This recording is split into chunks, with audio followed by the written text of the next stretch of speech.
Hi everyone, welcome to today's class. Abdurrahman Ali is my name.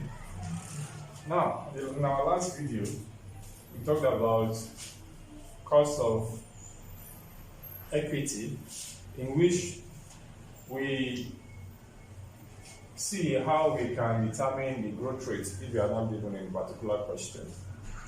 So today, cost of preference share is what we are going to look at, and cost of preference share and also cost of debenture. As we are told in some videos, some of our videos, that basically long-term source of capital for companies are what? Ordinary shares, preference shares, and debenture. So we have talked about equities in terms as what? Ordinary share. And today we are looking at the cost of preference share. That is, what is the cost attached to the holders of the preference shares. In that wise, therefore, cost of preference share is denoted as what? KP. Formula for calculating cost of preference share is dividend over market value. Which market value? Market value of what? Of the preference share.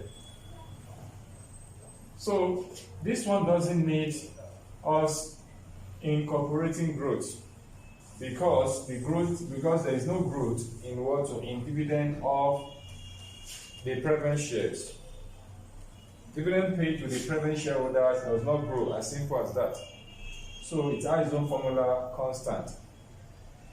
So therefore, the formula just to use what? To dividend paid over what? Over market value. Market value can vary depending on the market value in the market. So that will now determine the cost of the preference share. So it's straightforward. Having said that, let's move to the cost of debenture. Before we can talk about cost of debenture, let's look at what the types of debenture that we have. Basically, we have two types of debenture. The first one is what? Redeemable debenture, and the second one is what? Irredeemable debenture. As the name suggests, redeemable debenture, redeem. What does the word redeem simplify? Redeem means to bring back, to buy back. That is, this debenture that somebody is holding, the company can buy it back. This will have been stated in the terms of the debenture when it was what actually issued in the first place. If it is 7 years debenture, it means they can buy back that debenture from you after 7 years. So in the case where there is a redeemable debenture, there's a way of how to do that. There is a particular method in which you are going to use to treat the cost of debenture at cost of debenture. In the case where we have what? Redeemable, where the debenture is redeemable. The second type of debenture is what? Is irredeemable debenture. This is a debenture in which it cannot be redeemed at the face value anyway, which cannot be redeemed. It means you are investing the debenture, you are investing your money into a long time, or into the future. That is, there is no specific time for you to do what? To redeem that debenture. It's there permanently, just like the ordinary share capital or any form of capital as well. Though you can do that in the secondary market, you can buy and sell your stocks or security in the secondary market. But in this case, we are looking at it as redeemable debenture or irredeemable debenture. Now, how do we now determine whether a question given to us, whether the debenture in the particular question is redeemable or irredeemable? How do we separate? How do we differentiate between redeemable debenture and irredeemable debenture? For a debenture to be redeemable, there are some certain conditions that must be satisfied. Conditions for redeemable debenture. Conditions for the debenture to be redeemable. Conditions for debenture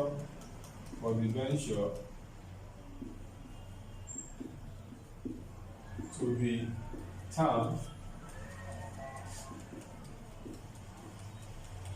as redeemable.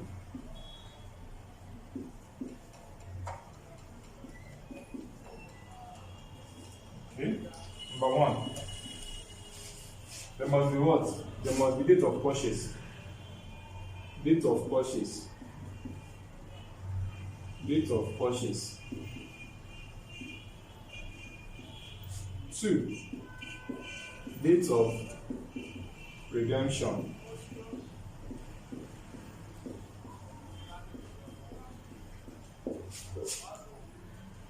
These are the two cases in which we can say a debenture is redeemable. These two conditions must be present for us to say a particular debenture is redeemable. Where these two cases, that is, what are the cases? Date of purchase. That is, they must give you, in a particular question, you must see the two or but they must give you the date of purchase of that debenture for it to be termed as what? As redeemable debenture. Also, this date too must be present, the date of redemption must also be present in the particular question for it to qualify as being what? A redeemable debenture. Where these two cases are not present, not just one of them must be present, the two cases must be present for it to be termed as what? As redeemable debenture. In a case where we have date of purchase and we don't have date of redemption, it means the debenture is what? Is irredeemable. If you have either of these two cases, it means the debenture is what? Is irredeemable. For it to be redeemable, the two cases must what? Must be present. The two dates must be present for a debenture to be redeemable. Having said that, let's look at the computation of the cost of debt because of this cost of debenture.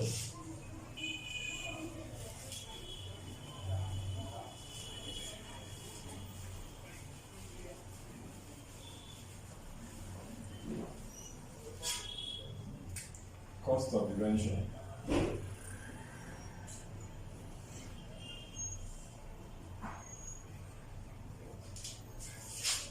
Which is KD. In determining our cost of debenture,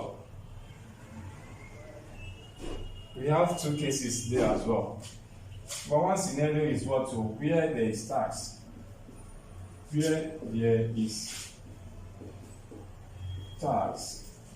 And 2, where there is no tax.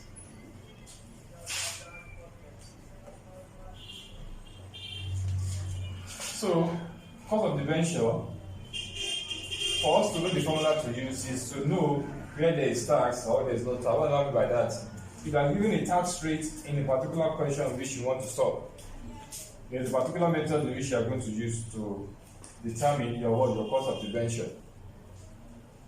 Now, the formula to use where there is tax is where there is tax now. Where there is tax.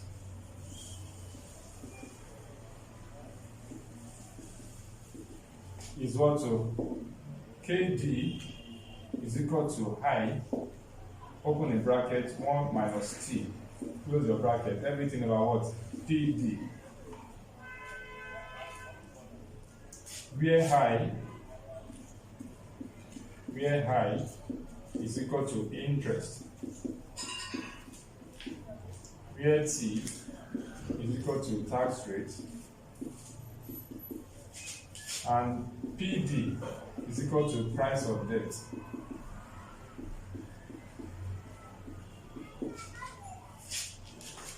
High in this case is what? Is the interest rate, the interest.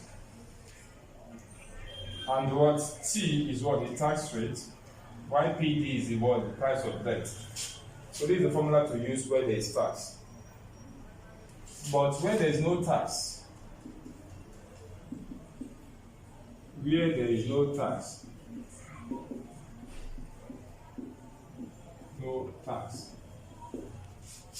the formula to use is what? KD is equal to I all over PD.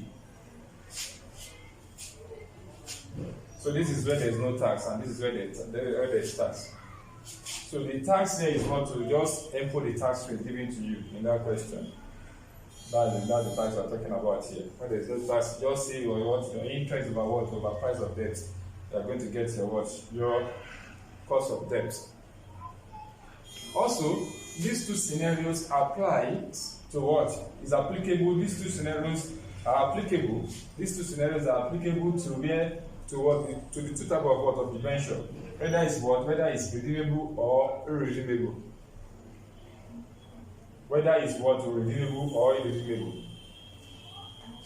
So basically, when a debenture is redeemable, it can be there can be tax, and there can be no tax. But in a case whereby the computation of cost of debt for a debenture that is redeemable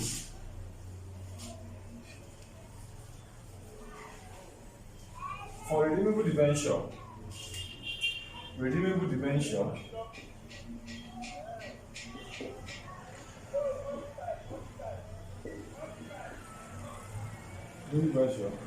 for computation of cost of debt, the formula for calculating cost of debt under a redeemable debenture is your IRR formula.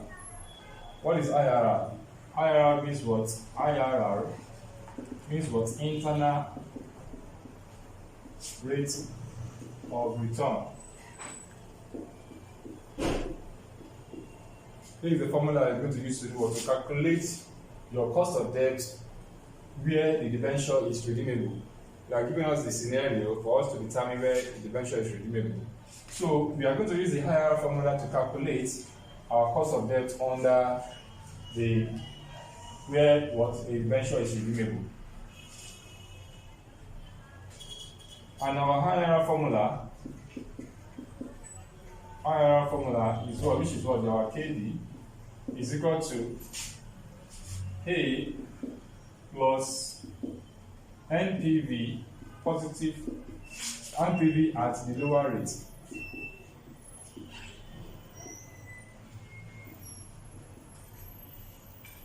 all over NPV at the lower rate plus NPV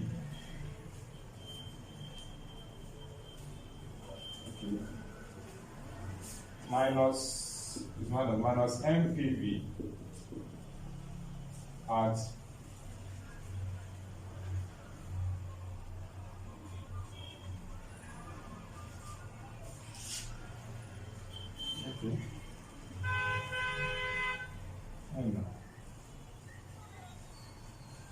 so NPV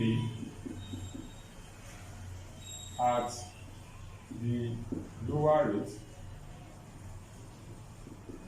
minus NPV at the higher rate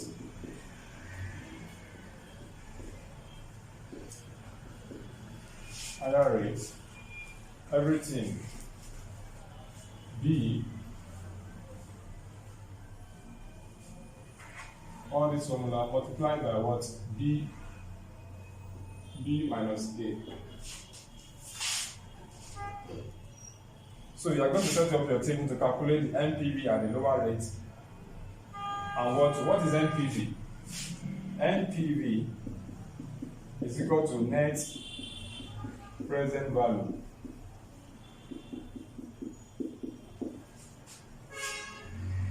So net present value, that's the NPV. So you are going to set up your table to do what? To compute your NPV.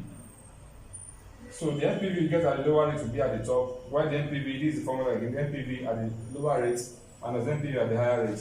Everything, your B, why your B is equal to higher rate, while A is equal to lower rate.